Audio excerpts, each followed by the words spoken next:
E agora o nosso assunto é saúde. As doenças psicossomáticas. Muita gente se pergunta, será que a doença realmente tem um fundo emocional? Será que o nosso cérebro é realmente tão poderoso a ponto de conseguir desenvolver alguma doença ou agravar alguma doença que já exista no nosso organismo? O contrário também acontece? O nosso físico pode adoecer a nossa mente? A gente vai saber tudo isso agora com o Dr. Leandro Teles, que está com a gente aqui. Seja bem-vindo. Como é que tá? Tudo bem? Tá ótimo, e você? Tudo jóia também.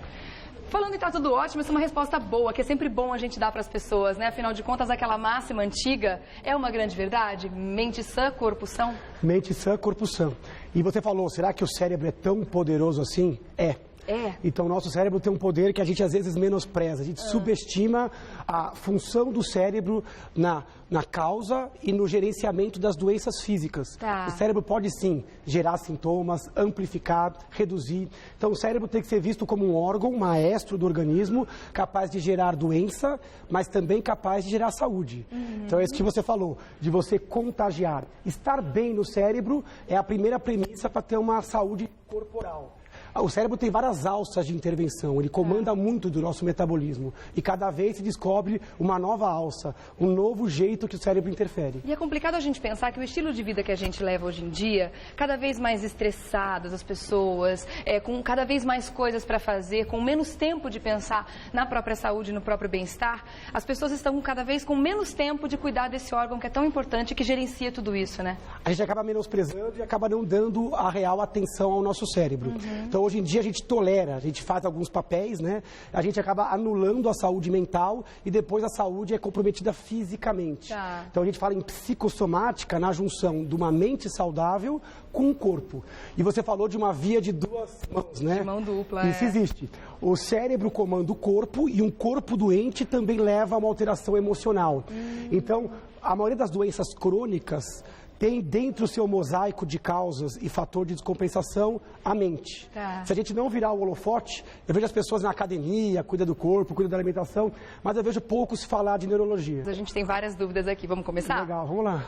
Problemas psíquicos podem agravar doenças crônicas. Perfeito, verdade, né? Aquilo que eu estava falando antes de eu sair, né? Então, tem doenças que têm fundo físico, só que elas podem ser exacerbadas, amplificadas, né? E a pessoa pode piorar por componentes emocionais. O cérebro ele tem uma alça que comanda o sistema cardiovascular, ritmo cardíaco, pressão arterial, frequência cardíaca. Ele tem a alça que comanda o sistema imunológico. Tá. Ele controla, pode piorar ou até mudar questões alérgicas, doenças de imunidade, autoimunes. Até na pele, né? A pele é um dos órgãos-alvo das principais doenças psicossomáticas. A lista de doenças crônicas que podem piorar por questões emocionais ela é muito extensa. O cérebro ele comanda as glândulas, ele comanda a questão endócrina. Né? Então, a mulher está estressada, pode parar de menstruar. Uma mulher que tem uma gravidez psicológica, ela pode liberar leite, pode aumentar a barriga. Então, o cérebro ele tem esse poder. Ele tem uma alça cardiovascular, a alça imunológica, a alça hormonal. Tem a alça do comportamento. O cérebro ele comanda o comportamento. Alguém que tem uma doença crônica, ele pode ter um comportamento melhor de saúde se o cérebro estiver bem. O cara tem um diabetes, por exemplo. Ele pode fazer exercício, dieta. Se a mente não está bem, como é que ele faz isso, né? Por isso que a evolução de algumas doenças varia tanto de uma pessoa para outra, né? Extremamente. Então, você tem uma questão genética, uma predisposição pessoal, e é muito comum, às vezes o médico não entende por que esse paciente não compensa, por que essa pressão não controla, por que essa diabetes não controla se os remédios estão corretos, e de repente faltou abordar o aspecto emocional, que acaba virando um fator de descompensação. Então essa é uma frase absolutamente perfeita. Dentro do mosaico de que geradores de saúde e doença, o cérebro é um dos principais. E por isso é tão importante a gente cuidar do cérebro numa situação dessa, principalmente porque o problema está no corpo, a mente não ajuda e ajuda a piorar ainda mais, a agravar aquele problema que piora a questão emocional, quer dizer, pode ser uma constante isso. Você está num ciclo vicioso. Obesidade, assim, hipertensão, doenças de pele, a própria doença, a expressão da doença piora o emocional e o emocional para baixo piora a doença, entrando num loop de doença. Eterno, e para cortar isso, tem que pegar uma ponta solta, melhorar a questão emocional para poder mudar o comportamento. Ficar ao alcance da pessoa, né? E controlar a doença. Então, o cérebro que sente. Não existe ninguém doente sem cérebro. É verdade. Por isso que o negócio de psicossomático é um pouco até redundante. Toda doença acontece em alguém que tem cérebro, cabeça. Claro. E é o cérebro que sente o sintoma. Se ele estiver amplificando o que é negativo, e minimizando o que é positivo, a pessoa vai sofrer muito mais. Você disse que a lista de doenças crônicas que podem piorar com a questão psicossomática é enorme, mas a gente tem aqui algumas das doenças para listar para vocês. De repente, vocês aí em casa podem se identificar com algumas delas, né? Doenças que pioram em fases de estresse. A gente tem enxaqueca, insônia, diabetes, doenças autoimunes, arritmias, distúrbios do colesterol. Desse lado aqui tem a asma, doenças de pele que você já citou, fibromialgia, gastrite, intestino irritável e hipertensão. Você se lembra de mais alguma além dessas? Isso aqui é uma pitada, tem inúmeras doenças, obesidade, né? Então você tem várias doenças que você tem na gênese da doença e no fator de descompensação, principalmente doenças crônicas, doenças funcionais. Então sempre que você tem doenças como essa, você pode ter fases de piora, fases de melhora. E o emocional aqui é fundamental. Então antes de, às vezes, aumentar o remédio ou pensar que tem alguma coisa no corpo acontecendo, é fundamental questionar-se se o seu comportamento e o seu comprometimento com a saúde emocional está sendo bacana. Por isso é cada vez mais importante os médicos também entenderem o contexto em que essa pessoa está inserida. Quando ela tem um problema desse tipo, e como você falou, por exemplo, a diabetes descompensada, que mesmo com os remédios a pessoa não consegue melhorar. É importante que o médico investigue um pouco o estilo de vida que essa pessoa tem, o contexto em que ela está inserida, para ver se existe alguma coisa por trás desse problema? Quando o paciente entra, você tem que buscar um mosaico. Quem é aquele paciente? A gente não trata e investiga doença, a gente trata e investiga doentes. Aquela pessoa é uma composição absolutamente única. O fator de descompensação em você é diferente de mim. Claro. Então é impossível alguém que segue pacientes cronicamente em ambulatório, você terminar uma consulta sem ter que abordar a questão emocional. Como é que você está com seu esposo? Como é que você está no trabalho? Você está sentindo depressão, ansiedade? Como é que está o seu sono? Se a cabeça não está bacana, doença nenhuma dessa tem controle. Então, o organismo ele tem várias alças onde uma coisa piora a outra. E é muito comum o corpo sinalizar um problema mental. O cérebro ele fala através do corpo. Então, às vezes, um sintoma, uma gastrite, às vezes um intestino que não funciona bem, um distúrbio de sono, pode ser simplesmente uma sinalização, um pedido de ajuda da sua psique. Que você está realmente perdendo a sua felicidade, perdendo quem você é, para realmente fazer coisa pelos outros ou por outros. Pode ser o início de uma depressão, de uma ansiedade ou outras doenças psiquiátricas. Tá certo. Vamos dar mais uma olhada então? Vamos embora. Verdade? O cérebro pode mudar o comportamento, mas não interfere diretamente no metabolismo e na performance do organismo. Isso é um mito completo. O cérebro muda o comportamento, é ele que sente o sintoma, ele pode criar sintomas. Então existe o sintoma que mimetiza uma doença, a gente chama de doença somatoforme, né, mas é do cérebro, e ele mexe diretamente no metabolismo. No cérebro tem várias glândulas importantes, como a hipófise, que comanda a tireoide, ovários. O cérebro ele muda o nosso batimento cardíaco. O cérebro à noite controla o sistema imunológico via melatonina, via outros hormônios. Então o cérebro ele controla diretamente o metabolismo humano. Se o cérebro vai mal, você entra numa cadeia, numa sucessão de eventos que pode levar a doenças mais graves. Uma prova disso, por exemplo, quando uma pessoa está passando por alguma situação de estresse ou está ansiosa, vai acontecer alguma coisa de diferente na vida dela, a primeira coisa que ela sente é o intestino solto, por exemplo. Perfeito. Piriri, vai correndo pro banheiro? Perfeito. Ou o coração dispara, ou o ar não entra. Olha como o cérebro ele fala com você psiquicamente e fisicamente. Você toma um susto, o pelo eriça, você sente frio na espinha. O cérebro ele tem esse controle rápido e também tem alças lentas. Então, cérebro mal, saúde do corpo vai mal também. Tá certo. Mais um mito ou verdade, pra gente falar aqui. O paciente com um transtorno psicossomático quer chamar atenção para si e manipular situações. Mito, né? Isso é um completo mito e aí o paciente sofre duas vezes, né? Ele passa por médico e sempre sai com aquela impressão. O médico falou que eu não tenho nada. Eu fiz vários exames e não deram nada. Calma lá. Primeiro, essa coisa psicossomática é involuntária. O paciente ele não tem controle nenhum sobre isso. E isso é uma doença como qualquer outra. Só que a doença está na cabeça e não eventualmente no corpo. Ela se manifesta no corpo. Mas esse paciente está tão até mais doente do que alguém que não teria uma alça psicossomática. Então a gente tem que parar com essa lenga-lenga e com esse preconceito com pessoas que... Pessoas às vezes brincam, ela teve um piripaque.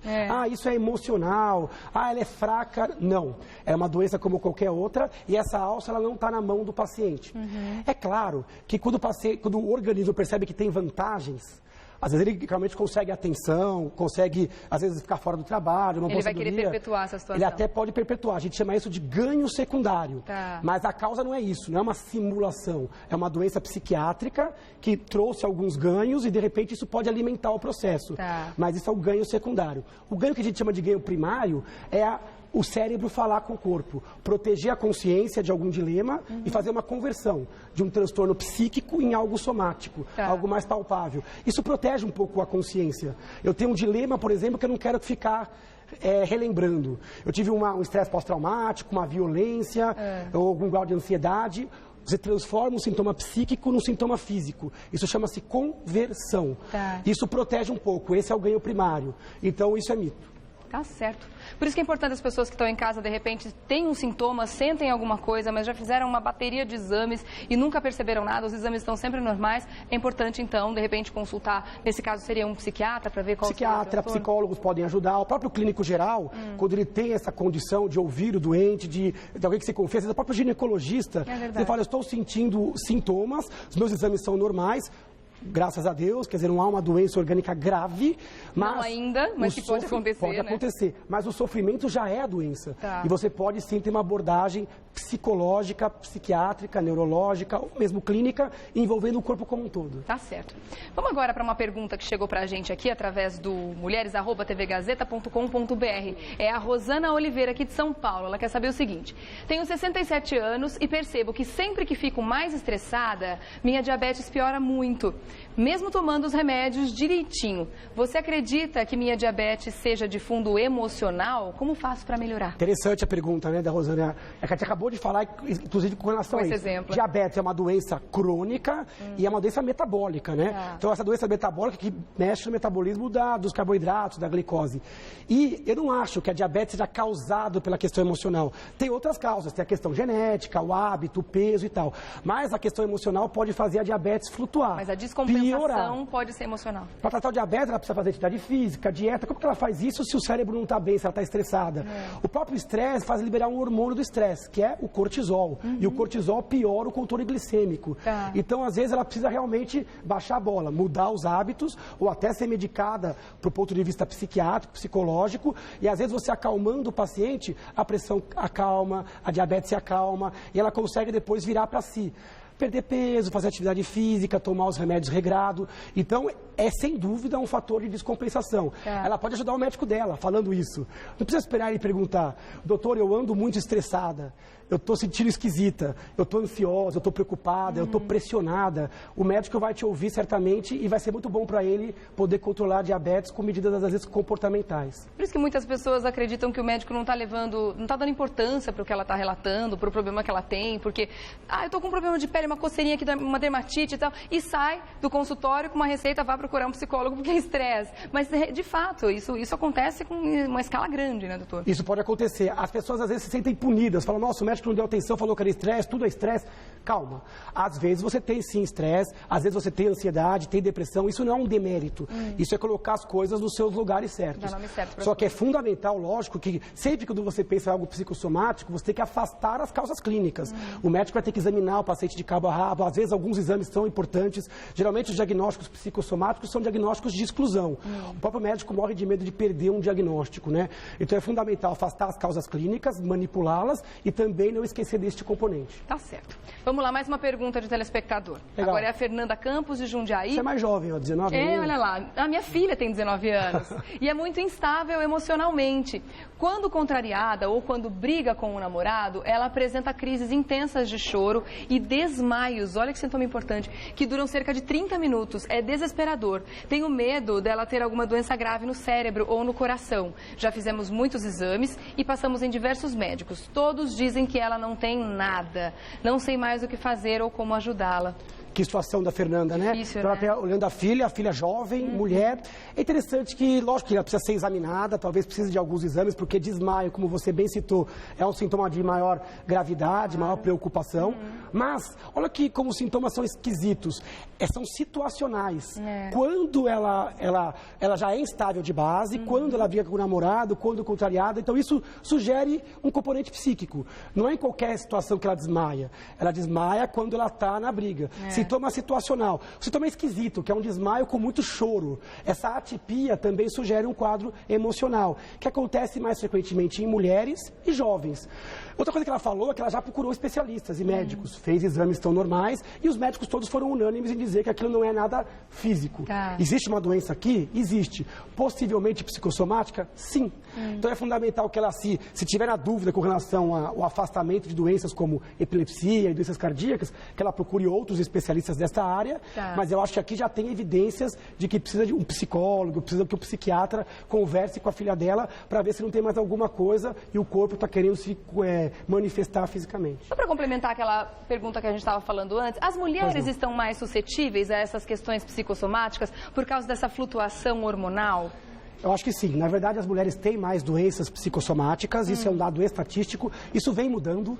Os homens também estão apresentando cada vez mais sintomas de origem psicogênica, mas as mulheres são mais susceptíveis por questão de genética, por questão de criação, às vezes por dificuldade, às vezes de lidar com conflitos, de verbalizar, de lidar com os conflitos no âmbito emocional, então acaba que tem sintomas físicos. E você falou uma coisa que é brilhante, perfeita, que é a questão hormonal. A mulher, por ter essa flutuação hormonal depois da primeira menstruação, ela está mais susceptível a ter fenômenos hormonais. Então ela ovula, depois ela menstrua, o hormônio sobe. Isso gera uma labilidade emocional que muitas vezes é traduzida em sintomas físicos. Tá certo. Mais um mito ou verdade? Vamos dar uma olhada aqui? Bora. Vou botar na tela. Existem pessoas que apresentam sintomas neurológicos estritamente psicológicos. Isso é verdade, existe. Então existe uma forma de transtorno psicossomático, que a gente chama de conversivo, onde há uma manifestação de um sintoma neurológico. Por exemplo, parece que houve uma convulsão e na verdade é um sintoma totalmente psicogênico. Ou a pessoa perde a visão, exames normais, depois se recupera, ou perde a força de um lado, ou tem uma fadiga crônica. Às vezes parece que é uma doença neurológica, tipo uma esclerose múltipla, ou tipo uma epilepsia, e na verdade a origem dos sintomas é psicológico. Nesses casos, vale aquelas regrinhas que eu falei. Primeiro, afastar com certeza e segurança uma doença física, buscar um especialista para isso. Depois ver em que situação acontecem os sintomas, como eles acontecem, é muito bizarro, é muito fora. Teve algum gatilho? Aquilo respeita alguma doença que a gente conhece ou não? Tudo isso é importante avisar o médico para não ficar tratando, às vezes, fisicamente uma doença que é de origem neurológica, mas do sentido psíquico, né? Então isso é verdade, acontece. Tá certo. Mais um mito ou verdade? Vamos trocar? Sintomas psicossomáticos são doenças falsas que devem ser tratadas apenas pelo psicólogo. Não, né? Então isso é mito, isso é um absurdo, na verdade. Sintomas psicossomáticos, eles traduzem doenças que são doenças verdadeiras, doenças psíquicas verdadeiras. Então não é doença falsa. O psicólogo ele é muito importante no tratamento e também no reconhecimento dos sintomas. Quase sempre o paciente precisa de uma equipe, né, multidisciplinar. Normalmente é multidisciplinar, então. Precisa do médico para afastar doenças ou para tratar o componente médico e clínico, e o psicólogo precisa para tentar elucidar essa questão da gênese da doença, qual o dilema que tem que ser resgatado.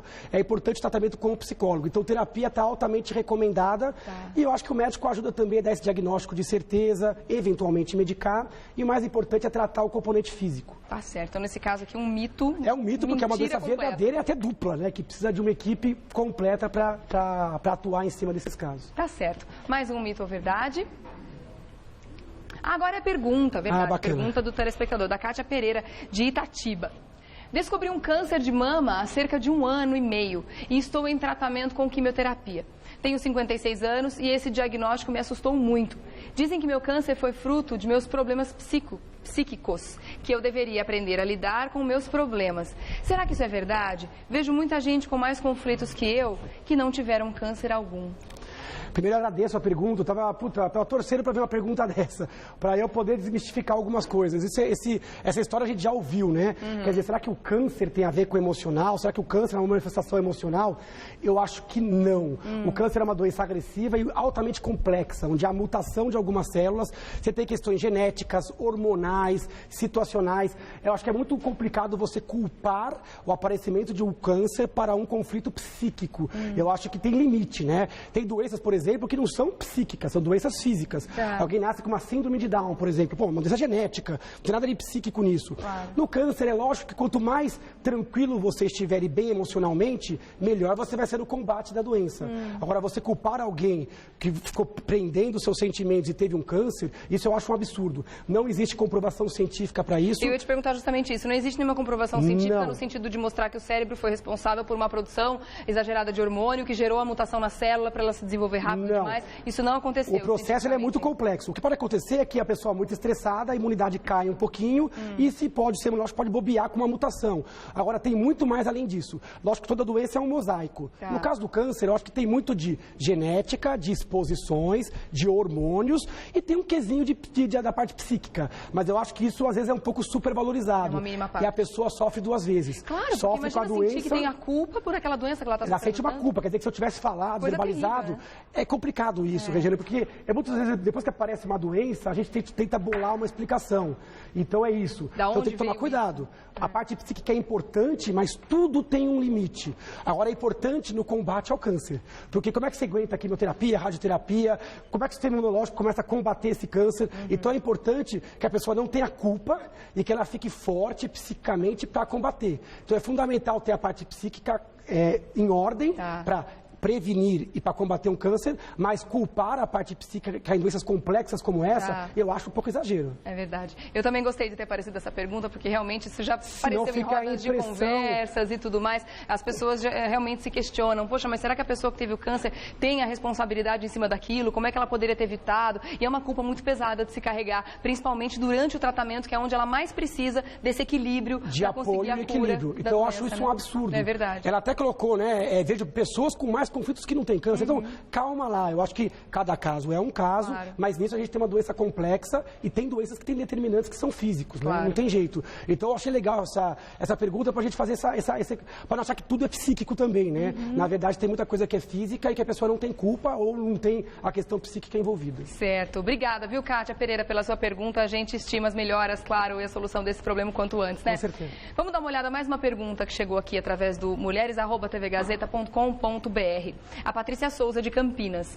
Nos últimos meses, tenho sentido muita tontura, dores de cabeça, fadiga, desarranjo intestinal e dificuldades para dormir. Meu clínico acha que estou com estresse e que talvez eu esteja entrando na menopausa.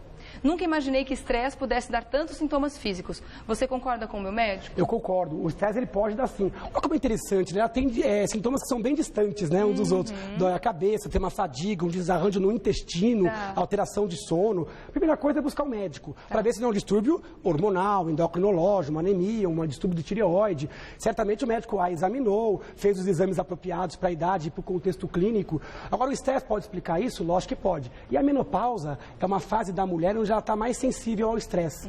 Em torno dos 50 anos, pode ter aquela questão dos filhos criados, pode ter mudanças da parte estética, da parte sexual. Surge a baixa, que é a insuficiência ovariana da menopausa, ela fica mais sensível a sintomas desta natureza. Então tem tratamento, ou com reposição hormonal para aquelas que possam fazer, ou com medicamentos anti-estresse, ou até com alteração de comportamento, sem remédio nenhum, eventualmente de forma mais natural. Então é possível. O estresse ele se traduz em sintomas físicos claros. Às vezes falta o sintoma psíquico.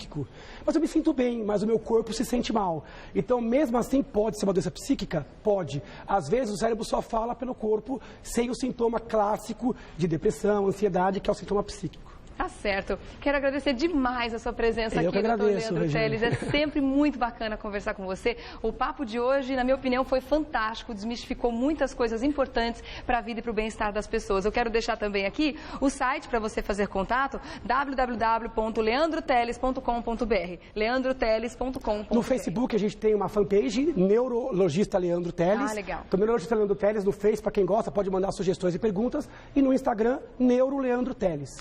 @Neuroleandro Teles. Exatamente, perfeito. Obrigada, meu querido. Até a próxima, viu? Tchau, tchau. Muito bom, né, gente? Por isso, aquela máxima de sempre: cuide de você, faça exercícios físicos, cuide da sua alimentação, cuide da espiritualidade, né? Todo esse conjunto de coisas faz com que você tenha uma mente sã que reflita depois num corpo são. Adorei esse papo de hoje.